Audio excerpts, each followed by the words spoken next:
You're now listening to Sound Talent Media. Check out more shows at soundtalentmedia.com. Hey, what's up, everyone? I'm Matt Migaki, the vocalist of Cryptopsy and the host of the Vox and Hops Metal Podcast, where I sit down with fellow metal musicians. We talk all about their lives and music while sharing killer craft beers. If you've ever wanted to sneak backstage and share a beer with one of your favorite musicians, well, Vox and Hops is the podcast for you. This week on the podcast, I dropped a killer episode with Johannes Ekström of Avatar. There is this episode and over 440 other ones to help you enjoy life, metal, and craft beer. So what are you waiting for? It's time to become a Vox and Hops head. Cheers! I don't know if I'm just talking to nothing right now. Hopefully, if I am, you can just edit this into a really cool monologue.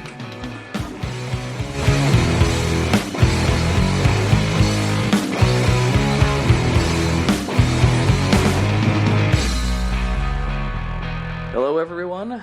Welcome to the latest episode of the ToneMob.com podcast. As usual, I'm your host, Blake Weiland, and for the second time, I'm talking to Brian Hamilton of smallsound bigsound. How you doing today? Hello. Good. How are you? I'm good. Yeah, as I said the second time, that's because we tried to do this before, and then the computer gremlins decided to eat the file and take it away into wherever they take things. Yeah, that was unfortunate. We had a nice talk, though, so, It was. Hopefully it'll be nice again. Yeah, we had a nice icebreaker, and now none of you people get to know what we talked about. Maybe we talked about you. Maybe I think we did. Yeah. Oh, yeah, I definitely talked about... Yeah, you right there. The hat. Yeah. We talked about that guy, didn't we? He's so dumb. Oh. I hate that guy. Why is he always has that look on his face like he has no idea what's going on? And that hat. Really, anyone with a hat, I don't trust them. Oh, you don't trust guys in hats? No, what are they hiding? What do they have under that hat? Well, it could be male pattern baldness or something like. I mean, that's not really. I wear a hat sometimes. I mean, that's why I don't trust you. Okay, I shouldn't have said that. Dang it. In fact, I think the only selfie I ever took, I have a hat on. Oh boy, this is bad. Yeah. You'll never be able to believe me. I'm sorry. So, how was the day? What were you up to this fine Thursday? Not too much. I was making some pedals, writing some emails, normal things I do on a Thursday. I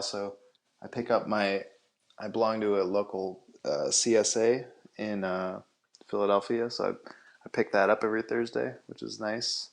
Which, for those people who don't know, that's community-supported agriculture. Oh, cool. So it's basically like... I was about to say, I'm dumb. I don't know what that is, but cool. No, it's okay. I mean, probably a lot of people don't. It's nice. It's basically like there's an urban farm in Philadelphia. It's called Greensgrow, and they provide a nice community service to some low-income people and things like that, but they also provide a nice service for people who have some money to spend, and they just have nice local produce and things. And you basically go and you sign up for a share, and you pick it up once a week, and it's always different. It's always what's in season. And I think their radius is about 100 miles or so. So everything's relatively close. That's really cool. That's awesome. I'm sure we got a bunch of stuff like that here around Portland. I probably should have been more familiar with that. Oh, yeah, I'm sure there's tons in Portland. Yeah. Okay, that's awesome. Yeah, you should look it up. Did you make any good scores today? I got some Romanesco, which is always interesting. It's sort of I think it's a relative of cauliflower, somewhere in between a cauliflower and a broccoli. It's in the same family at least, and it looks like a fractal, basically. Really? You should look it up. Yeah, it's very interesting. It tastes kind of similar to an in-between of those two as well. It's a milder flavor. It's really nice, like roasted. It's good. That sounds good. And here we are on the Broccoli Mob podcast. We're talking about vegetables and the people behind them. There you go. We were touching on new subjects this time. Oh man, Works. we're breaking new ground. This has never been explored before. Great. It's the first time for everything. It's good stuff. So we can jump right into it, and as I said, we've talked about this before, but we can have you tell all the other people that nice musical background story that you have. It's actually pretty interesting, so I'm down with hearing it again. All right. Well, I'll try to make sure it's all accurate and the same. We won't know the difference, will we? You might. You'll be like, no, that didn't happen. No, you told me last time. Okay. You're not a xylophone wizard. Well, you could be. I mean, yeah. Yeah. Okay. So I think I started last time. I went pretty far back. That's cool. That's what we like. Yeah. So, I didn't really play any instruments growing up until middle school or so, and then around that time I played saxophone and alto sax, and did that for a while, and it was nice. I think I was pretty good at it, but I was sent to an all-boys Catholic school where they didn't have a music program, and during that time I basically completely forgot about it, gave it up.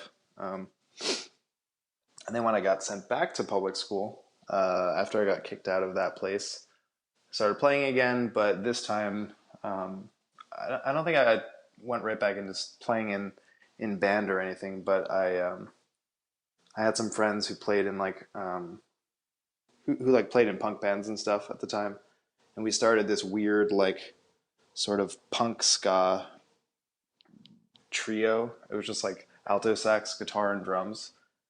So that was sort of my first band experience, and I'm sure it was really bad. But that was... Oh, actually, you know what? No.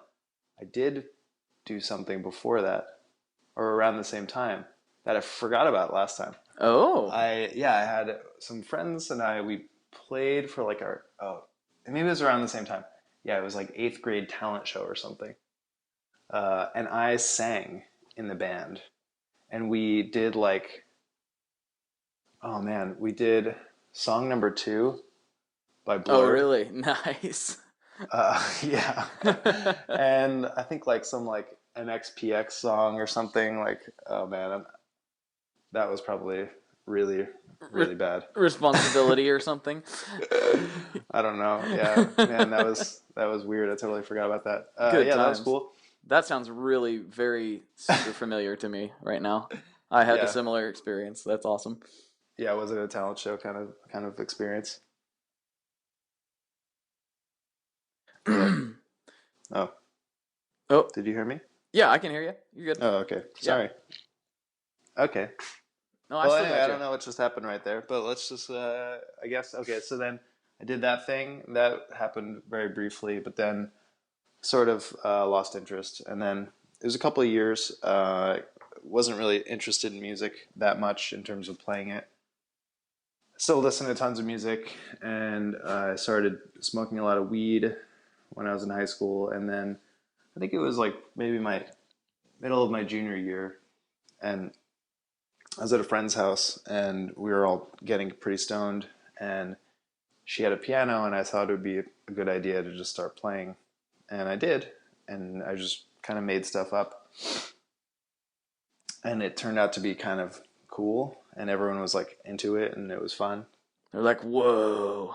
Yeah, it was kind of, it was, yes, totally. I mean, yeah, it was probably not that good, but, and we were pretty baked, so it was fun. And then the next day I kind of woke up and decided that it might be a good idea to try to play piano for the rest of my life. And so I did. Turns out it was a good idea. Yeah, it turns out it worked. I practiced a lot every day. I took the easiest classes I could that next year in high school so that I could devote as much time to practicing as I could. And I ended up going to Berklee School of Music, which was really fun and interesting. It's a really great school, and it was a good place for me at the time. but I was definitely pretty far behind a lot of the other students in terms of my technical ability at the instrument. So it was a little unnerving, and I think I was maybe a little shy at first because of that. But I met some really great people, and we played some really great music, and I played in a lot of different bands when I was there. My first band um, was with two really amazing musicians, a drummer and a guitarist, and we had a trio that was very Tortoise-like. It's kind of like a jazzy post-rock kind of weird band, and we did a lot of fully improvised shows. We used a lot of like radio. We did some shows where we played like radios, and that's sort of where sort of got started to get interested in pedals with that band. Yeah, weren't you? It was like you were playing like the radios like through guitar pickups and stuff. Like, yeah. Okay, yeah, that's what I thought. Yeah, okay. Guitarists in my band would do some cool stuff like that, and That's rad. yeah, at the time I was using kind of a bogus keyboard for a while, but then I graduated to a Rhodes around then, and as I should have, I got a Fender Twin, which was the proper amp to use for that instrument. So, yes, it is. So yeah, I had that set up, and I started to get some pedals, which was nice.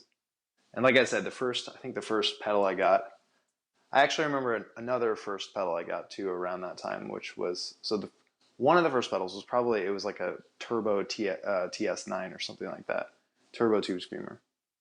And I thought that would be really good sounding for some reason on the Rhodes. Turns out it's not really that good sounding. Okay, you live and learn. You didn't. Yeah. Well, come on. It should sound phenomenal, especially on the low end. Yeah, I mean, I was covering a lot of the bass end of that band, and it just like, cut all the balls off of it, and obviously it was very mid-rangey, which was good because of that setup. Rhodes Fender Twin, there's a lot of scooped mids there. So I mean, it wasn't horrible, but it didn't do what I wanted it to do, and I didn't do what I thought it would do. And I remember actually around that time, I also got an Elisa's MIDI Verb, which is actually a really awesome sounding reverb for how like kind of cheap and those are cool. Basic it is, yeah. But it has a great, like really, really, really long, super washy verb that I think is pretty interesting. I mean, it's a rack unit, so you can't really like turn it on or off easily. Yeah. And so yeah, it's just kind of like you just have to go for it. Full commitment with that pedal or rack unit. Yeah, I dig those actually. Yeah, they're neat. And yeah, I think I started. I got a DL4 around that time and fell totally in love with it. And that was like a kind of a big change, like a game changer pedal for me at the time. Just the looping functions were really, really interesting, and I could do a lot of neat stuff on my own. So you could, loop a lot of really cool sounds with the Rhodes, banging on the pickups. So you open it up and like smack it and get all these nice, weird electroacoustic sounds out of it. And it's just, you could be very expressive and kind of create these like great textures and explore it a lot on your own with, making loops and stuff like that. Have a little time to listen to it. So that was really nice. And I did a lot of that stuff with that band. I just had a thought. Sure. Yeah, would probably be a cool thing to explain to some people. Most of this audience are guitar players. Oh yeah, guitarists. And some people probably, I mean, I'm sure a lot of people do know, but some people probably aren't familiar with the Rhodes. Could you maybe explain how that works and what it is? I mean, obviously it's a keyboard based instrument, but sure, kind of into that a little bit. Yeah. That's something we didn't do last time. Totally. No, and it makes sense. So Fender Rhodes is electromechanical keyboard. It was popular probably, I think it was 70s time, maybe the late 60s. I don't remember when they first started making them. But anyway, it's an extremely heavy instrument, Yes. and full-size keys that feel like, fairly piano-like. They have a weight to them. They're all very different. And they have hammers striking metal pickups, metal tines, I'm sorry, which in turn are connected to a pickup system. So each one has its own small little pickup, and that is sent out through just like normal Applejack. So it's pretty sure it's a passive system. So it is similar to a guitar in terms of its output. So Rhodes do work really, really well with guitar pedals for that very reason, which is something that a lot of it, I guess, is better about it than some other keyboards. It'll interface like really, really well with most pedals. You don't have to like turn the levels down or up or like change anything too much, since most other keyboards have some sort of either their line level because they're synths and they're made for interfacing with like mixers and studio gear and things like that. Right. Or other electro mechanical keyboards like a Wurlitzer, which is similar to a Rhodes, except rather than striking these metal tines, it strikes metal reeds, which are then amplified with like an active electronics like system. So that I didn't realize that about the word. So Wurlitzer, you have to plug it in to play it into the wall, and then it amplifies it, and it has two different outputs, and one is like a lower output, and one is like a headphone output. At least I'm pretty sure that's what they're there for. But the one is much lower, but still it'll drive pedals a lot more than a guitar. Right. So it's sort of the difference between like a passive or an active guitar or something like that. Right. Yeah. Cool. But Sorry, Rhodes are good. Yeah. No, it's cool. I didn't mean to kick you off track. I was just like dawned on me that some people Totally may cool. not have heard of that. So no, it's yeah, totally good. They sound amazing. They're one of the coolest. I'm a kind of a flunky. Well, I'm a flunky guitar player, but I'm even worse on piano. But I still would really like one just to mess around with. They sound. Yeah, they're beautiful instruments. I mean, they're all different too, which is nice. I mean, it's sort of like getting a piano or something like that, or a guitar. They all feel different. Right. And they kind of have a different character and sound to them. So, and there's different models of Rhodes as well. I don't remember how many different iterations there are, but some are better than others, and some just sound different than others. Some have more of like a 80s kind of sound to them. Some are a little more sparkly. Some have a little more like bark to them. Right. So yeah, it's a really cool instrument. It's great. But they're really heavy, and they do take a little bit of work to maintain them. So they're not really for everyone, I think. Right. Are there any, like, I've never seen one, but are there any modern manufacturers making Rhodes, or are they all vintage at this point? I think there is actually one. I think there is one company, and I don't know their name off the top of my head, but there's definitely one company that was making like reproduction Rhodes. I don't know if they still do it or if it was like a limited thing. I have no idea, but I'm almost positive that there was somebody making new ones. I'm gonna have to hit the old Google on that. That's interesting. Yeah, I think they were very expensive,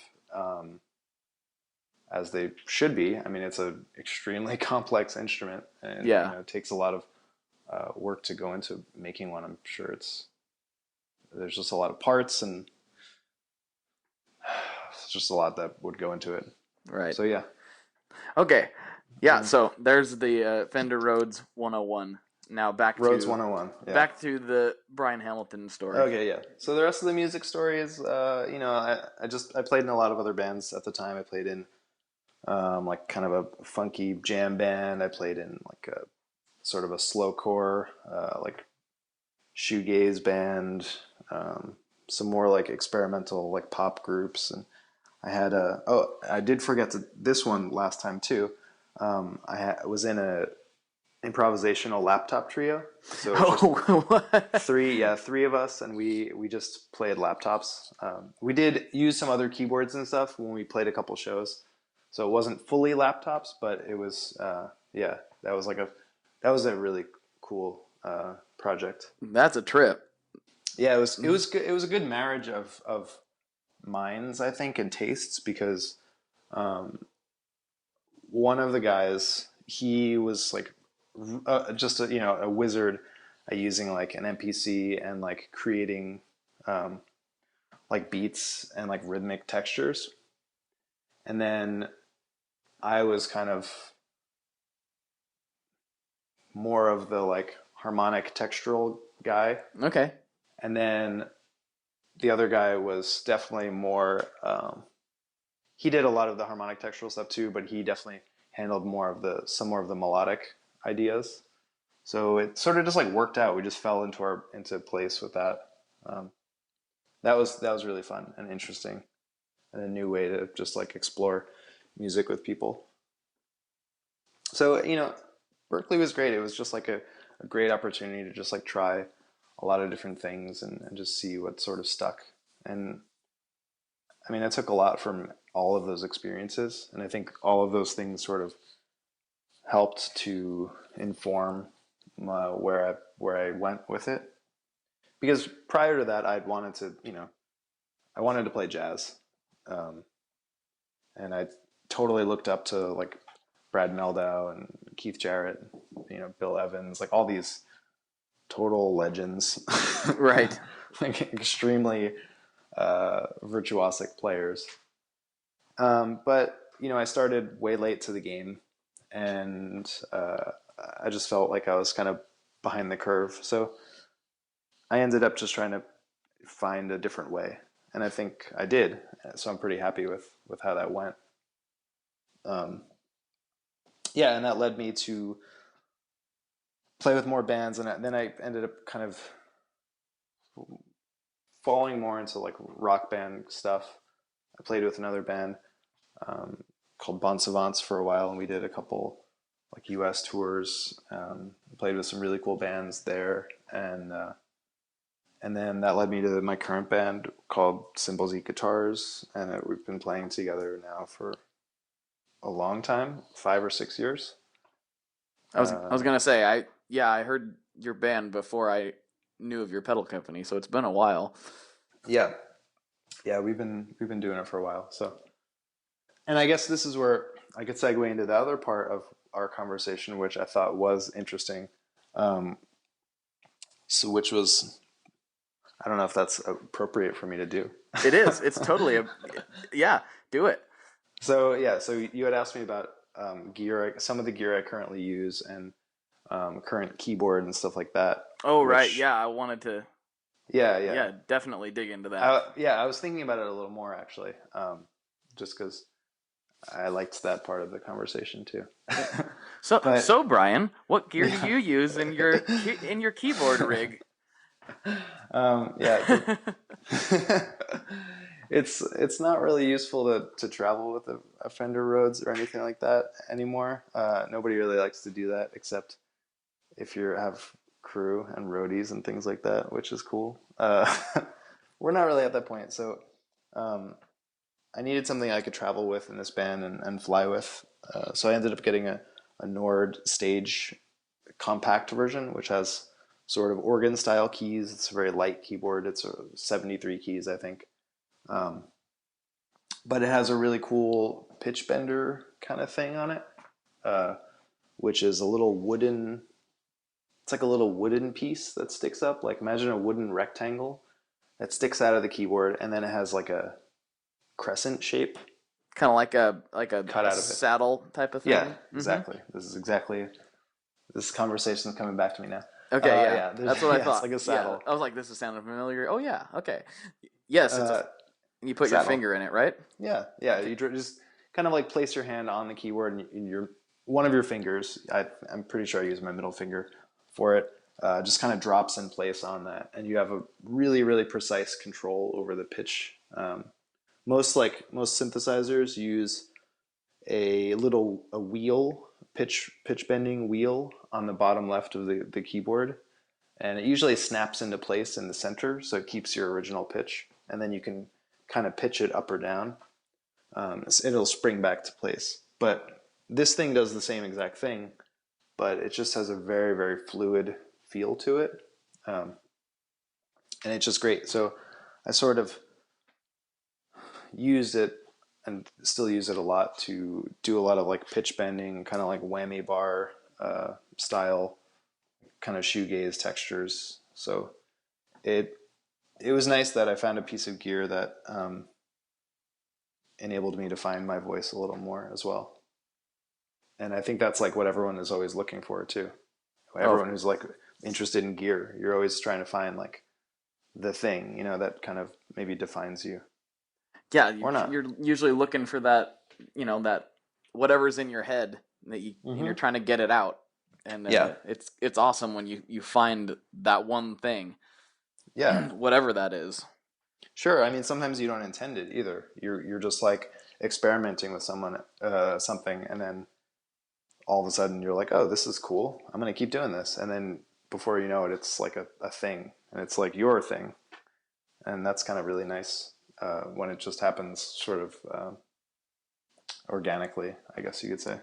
It's a really cool feeling when you kind of know, like that you're in the moment, you're playing, maybe you're just experimenting by yourself, or maybe you're with your band. But I've had a couple moments when it was like, it was just a few months ago, I found this particular stack of pedals out of some new stuff that I had gotten, and I was like, I'm just gonna mess with it for a second, and I was playing around, and then like the next thing I know, it was like 2 hours later, and I was like all sweaty and just like dripping sweat, and realized I had just been like rocking as I would be with my band all by myself, like for no reason. And awesome. And it was like, this sound is awesome, and kind of made note of what I was using. And yeah, it was kind of a comical moment if somebody would have walked in and seen me pretending to be, I don't even know, some sweaty guitar monster. Sure. What do you remember what you were using that let you see that sort of vision? Yeah, I was using my Telecaster into this fuzz face, kind of a fuzz face prototype that I'm kind of like talking to a guy about right now, that he wanted me to kind of scope out what I thought about it. And nice. And then into my which overdrive was I using? It was my Mad Professor Sweet Honey, and then just a little bit of Verb, and my Benson Monarch. And yeah, I had the fuzz face dimed, as you do with a fuzz face, and sure. Yeah, it was just, it was doing that cool thing when you get a really good fuzz face where you can roll off the volume and it gets that sparkly, gorgeous, sexy sound. Yeah, totally. But then when I would roll it on, it was this roaring monster but like all the harmonics were jumping out just like you want. It just was this. It was a classic rock and roll guitar sound, but it was just so full and rich sounding. Yeah. It was just really doing it for me. So that's awesome. Yeah. Get that note bloom going on. Everything was reacting the way, just the way you want it, just enough squish to it. It was just, it was cool. It'll be making its way onto probably my next album somehow. Nice. So, yeah. Yeah, I mean, that's, the way things feel, obviously, is just as important as the way they sound. And I mean, it goes for pedals just the same as amps and guitars and keyboards and stuff like that. Once you just like, you can connect with something like that, it sounds better. Like, it doesn't really matter what it is, even. You're playing something and